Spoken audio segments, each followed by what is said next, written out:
ಆಡಳಿತದ ಪದವಿಗೆ ಘನತೆ ಮತ್ತು ಪಾವಿತ್ರ್ಯತೆ ಇದೆ.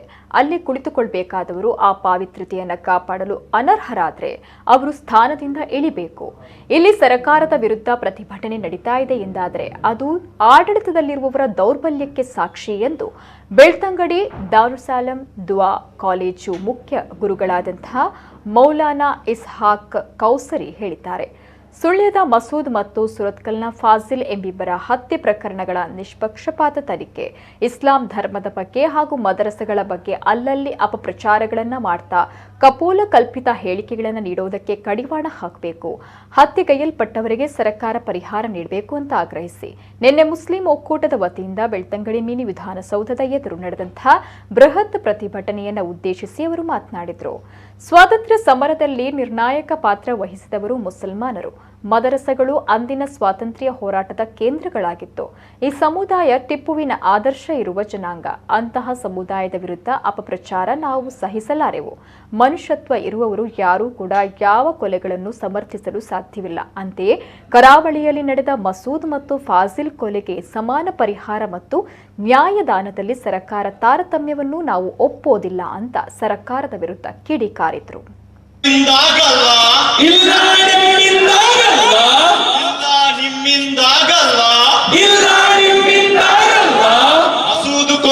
ಹೆದರಿಸವರಟರೆ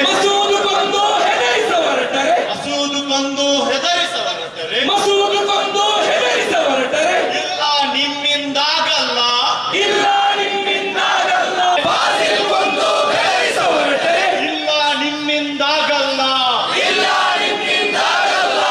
ಜಾತಿಯ ಹೆಸರಲ್ಲಿ ದೇಶವ ಹೊಡೆಯಲು ನಿಮ್ಮಿಂದಾಗಲ್ಲ, ಸಂವಿಧಾನದ ಹಕ್ಕನ್ನು ಕೀಳಲು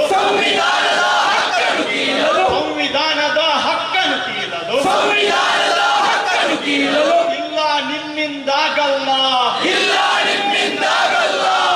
ಸುಳ್ಳನ್ನು ಹೇಳುತ್ತಾ ಗೆಲ್ಲಲು ಹೊರಟರೆ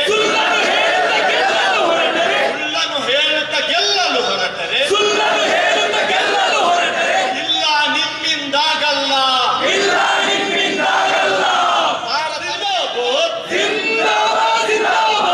ಮುಸ್ಲಿಂ ಒಕ್ಕೂಟ ಜಿಂದಾಬಾದ್, ಮುಸ್ಲಿಂ ಒಕ್ಕೂಟ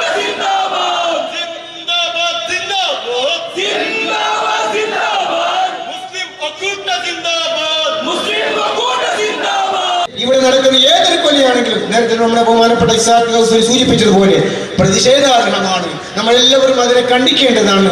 പ്രതിഭടനയിൽ നാം അതെല്ലാത്തിനും ആരുടെ അല്ല, ഓരോരുത്തന്റെയും ജീവന് വിലയുണ്ട്, ഓരോരുത്തന്റെ രക്തത്തിനും വിലയുണ്ട്. നിങ്ങളെല്ലാം മാനവരാണ്, സമന്മാരാണ്, എല്ലാവരും ആദമിന്റെ മക്കളാണ് എന്ന് പഠിപ്പിച്ച ആ നിലയ്ക്ക് നമ്മളെല്ലാവരും പരസ്പരം സൗഹാർദ്ദത്വ അന്തരീക്ഷം സൃഷ്ടിച്ചുകൊണ്ട് ഈ നാട്ടിൽ ആർക്കെതിരെ അനീതി നടക്കുമ്പോഴും അതിനെതിരെ ഒന്നിച്ചെന്നുകൊണ്ട് പ്രതിഷേധിക്കണം. അതിന് നമ്മൾ തയ്യാറാണെന്ന് മാത്രം രണ്ട് വാക്ക് പറഞ്ഞുകൊണ്ട് ಇಲ್ಲಿಂದ ಹೋಗಿಲ್ಲ.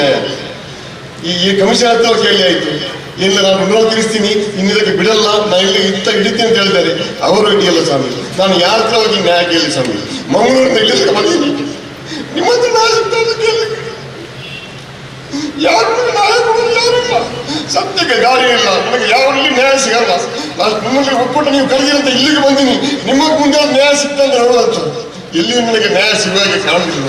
ನಾ ಯಾರ ಹತ್ರ ಹೋಗಲಿ ಸರ್? ಎಲ್ಲಿ ನ್ಯಾಯ ಕೇಳಿ? ನಾನು ಯಾರ ಹತ್ರ ಹೋಗಿ ನ್ಯಾಯ ಕೇಳಿ? ಇಲ್ಲಿ ಡಿಪಾರ್ಟ್ಮೆಂಟ್ ಒಳ್ಳೆ ಇತ್ತು ಫಸ್ಟಿಗೆ, ಯಾರ ಒತ್ತಡಕ್ಕೆ ಮನುಷ್ಯನ ನಂಗೆ ಗೊತ್ತಾಗಲ್ಲ. ಈಗ ನನ್ನ ಮೇಲೆ ಒಂದು ಯಾರನ್ನೂ ಒಂದು ಹಿಡಿಯಲ್ಲ, ಏನು ಇಲ್ಲ. ಇದ್ದ ಕೇಸನ್ನು ಲೂಪು ಕಡಿಮೆ ಮಾಡಿ ಅವ್ರನ್ನೇ ಬಿಟ್ಟಿದ್ದಾರೆ. ನಾ ಎಲ್ಲಿ ನ್ಯಾಯ ಕೇಳಿ? ಯಾರ ಹತ್ರ ಹೋಗಿ ನ್ಯಾಯ ಕೇಳಿ? ಮನುಸ್ಮೃತಿಯನ್ನು ಕಲಿತಂತವರಲ್ಲ, ಮನುಸ್ಮೃತಿಯನ್ನು ಕಲಿತಂತ ವ್ಯಕ್ತಿ ಅಂಡಮಾನ್ ಜೈಲಲ್ಲಿ ಕ್ಷಮಾಪಣೆ ಪತ್ರವನ್ನು ಬರೆದು ಬ್ರಿಟಿಷರ ಮೂಗಿನ ಕೇಳ್ತವರು.